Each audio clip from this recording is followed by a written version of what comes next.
اعوذ باللہ من الشیطان الرجیم بسم اللہ الرحمن الرحیم اللہم صلی اللہ محمد وعلی آل محمد وبارک وسلم۔ محترم ناظرین، آج کی اس مختصر ویڈیو میں ایک انتہائی اہم نکتہ بیان کیا جائے گا۔ عام طور پر کوئی شخص جب بیمار ہوتا ہے تو ہم صرف یہی سمجھتے ہیں کہ کسی لاپرواہی سے، کمزوری سے یا کسی طبی و سائنسی وجہ سے بیمار ہو گیا ہے، لیکن حقیقت میں ایسا نہیں ہوتا۔ اسی طرح ہم دنیا کا قاعدہ قانون اصول یہی دیکھتے ہیں کہ جب کوئی کسی سے پیار کرتا ہے تو اسے یعنی اپنے محبوب کو ہر طرح کا سکھ، ہر طرح کی خوشی، ہر طرح کا سکون اور آسائش دینے کی ہر ممکن کوشش کرتا ہے۔ لیکن محترم ناظرین، جب ہمارا پیارا حقیقی خالق و مالک اپنے کسی بندے سے پیار فرماتا ہے تو اسے آزمائشوں اور مصیبتوں میں ڈال دیتا ہے۔ ایسا کیوں ہوتا ہے؟ بیماری کس وجہ سے آتی ہے؟ ان سوالات کے جوابات دیے جا رہے ہیں اس ویڈیو میں۔ محترم ناظرین، حدیث صحیح میں ہے، رسول اکرم صلی اللہ علیہ وآلہ وسلم نے ارشاد فرمایا، جب اللہ تعالیٰ کسی سے محبت کرتا ہے تو اس کو آزمائش میں مبتلا کرتا ہے، اور جو کوئی ان آزمائشوں میں پورا اترتا ہے اس کو اللہ تعالیٰ اپنی خوشنودی عطا فرماتا ہے، اور جو شکوہ اور شکایت کرتا ہے تو وہ اس کے شدید غضب کا شکار ہو جاتا ہے۔ یہ جامع ترمذی میں ہے، سنن ابن ماجہ میں ہے، حدیث صحیح ہے۔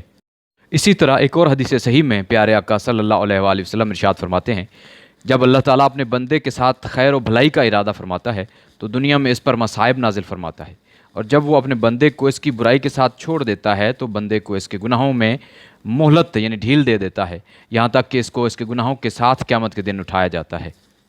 محترم ناظرین، دنیا میں ہم جس چیز کو تکلیف سمجھتے رہتے ہیں وہ دراصل اللہ تعالیٰ کا ہم سے پیار ہوتا ہے، اور جس چیز کو راحت و عافیت سمجھ بیٹھتے ہیں وہ بعض اوقات اللہ تعالیٰ کی ناراضگی ہوتی ہے۔